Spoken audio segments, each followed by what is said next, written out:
2 days ago I did a review about a budget XLR microphone, but not everybody has a camera that features XLR inputs. So I decided to follow up with a shotgun microphone for your average DSLR, DSLM or even your smartphone. And if this $130 microphone can actually hold up to the more expensive competition, we're about to find out after the intro.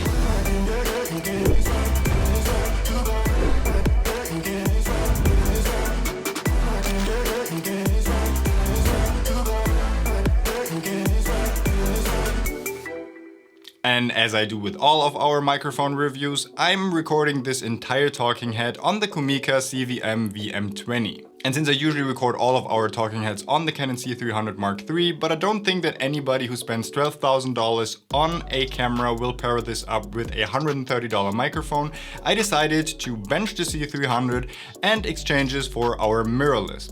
And since I don't like to lay really long audio cables, I decided to just boom this above my head wirelessly with the Boom XU unit, also from Comica, which I'm going to do a review on soon, because this is a more realistic scenario for me if I was a mirrorless shooter only and I wanted to boom this microphone close to my mouth for this kind of talking head or even for client work. So this is what it sounds like from now on. The Comica CVM VM20 comes with a really nice padded hardshell case, and usually I don't like these cases because they take up so much space, but if you really want to protect your microphone, this case is actually really nice. The package contains the microphone itself as well as a Rycord mount, and I do like the Rycord mount because it's really easy to screw on and off. What I'm missing is adjustable position levers that you can actually move the microphone to the front or the back, but this is just a small thing.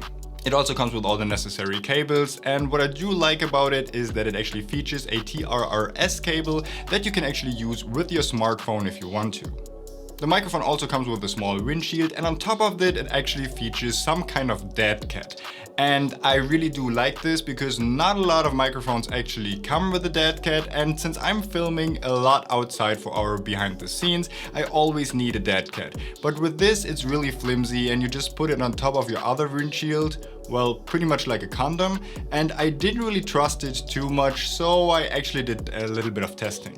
So we're about to start filming our behind the scenes with the R6 and the Crane 2S with our motorcycle shoot. And we wanted to test out this new microphone, but to be honest, I don't trust the windshield more than I can throw it, which in hindsight is probably a lot because I could probably throw it a lot anyway. So because it's pretty windy and the windshield on it is just really tiny, so we're testing this out right now. So this is the microphone with the windshield on that comes with the microphone.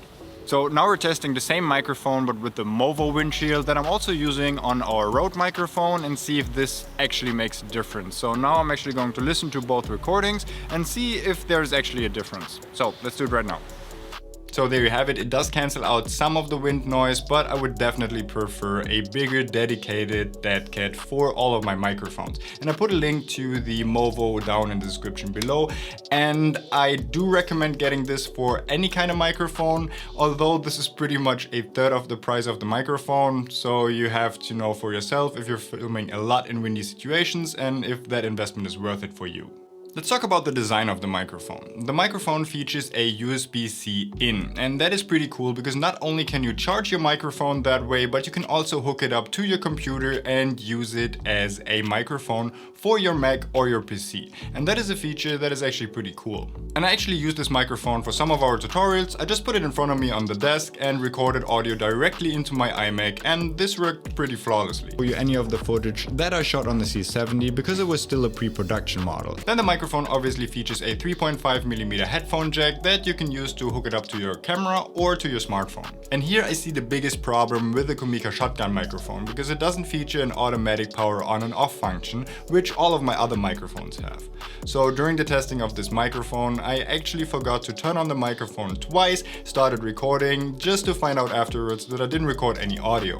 I also forgot to turn it off once, and that obviously leads to depleting your battery if you have the microphone turned on the entire time when you just throw it into your bag and might not be using it for a week or so. Speaking of battery though, you do have a little display on top of the microphone that showcases you the battery left, and this is something that I really like, and I haven't seen this on all of my other microphones. On the back of the microphone you have a manual gain control, and this is an absolute game changer, and I wouldn't want to miss it on any kind of shotgun microphone, especially especially when using it with a DSLR or DSLM. Especially when pairing this up with a mirrorless camera that doesn't have dedicated audio controls and you're out in the field running and gutting, it can be really annoying to having to go into the menu of your camera and changing audio controls. But here you can just turn the wheel and actually adjust the volume of your microphone, and that is such a game changer when recording out in the field. A lot of mirrorless cameras also don't have the best preamps, so now you can actually turn down the preamp of your camera and just bump up the volume on your microphone a little bit to get even better audio. And that's pretty much it when it comes to the physical appearance of the microphone. So now let's talk about some use cases. And we have been using this in various kind of different situations. One, as I've already mentioned, was when recording some tutorials. I hooked it up to my computer and used it as a voice-over microphone, and it did a fairly good job. The next situation, and that is the situation I would use the microphone the most in, is on top of my mirrorless camera when doing behind the scenes for all of our shoots. So yesterday we actually shot a video for our EOS R6 in low light situations where we were doing some crazy stuff, and if you're interested to see that, actually hit the subscribe button to be able to see this in the future. And it also did a fairly good job. As I've already mentioned in the beginning, I switched out the dead cat and used the Movo dead cat, but the audio quality was actually really nice and I really have absolutely no complaints there. Another use case is as a boom mic to record interviews like I'm doing right now, and obviously it does a fairly good job here as well. Another feature that comes in really handy is if you don't have a handy recorder, and we currently don't have one because we usually record directly into the C300, but if you want to record audio, because the microphone is actually compatible with your smartphone. So right now we're actually using the microphone to record directly into my iPhone because I wanted to create some shutter sounds that I need for some boomerangs for social media content, and since I don't have a hand recorder, I just use this microphone to record directly into my phone.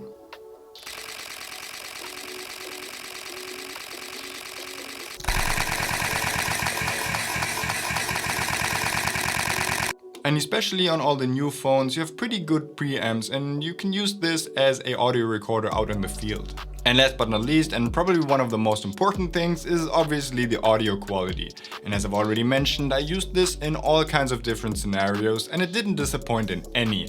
I think for the price, you can actually use this in all the situations that I managed before.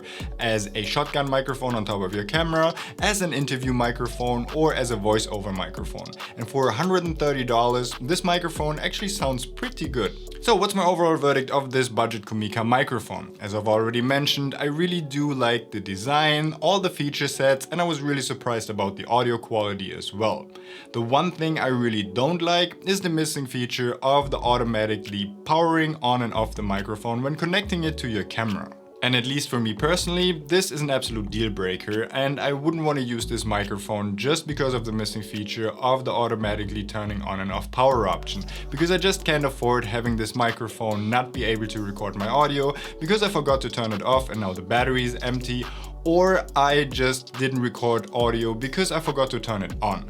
So for me, this is a deal breaker, and all of our other microphones have it. But then again, all of our other shotgun microphones are at least twice the price. If you can live without this feature and you want to make use of all the other great features, paired with a really decent audio quality for half the price of all the other microphones out there, then I think the Comica microphone is actually a good choice for you. But if you're like me and you don't want to miss that auto on and off feature, then I would probably stay away from the microphone, and that's just my honest opinion. The microphone has just been released for $129 and it's not currently on Amazon yet, but it will be next month, and I will be updating the description of this video so you can actually get yours. Until then, check out the links that I did put in the description for now. As always, I hope you liked this little review and maybe you could take something away from it. And if you did, make sure to like this video, also subscribe for more, and see our behind the scenes where I was using this microphone a lot. That will be dropping on our channel next week. And I hope to see you on the next one.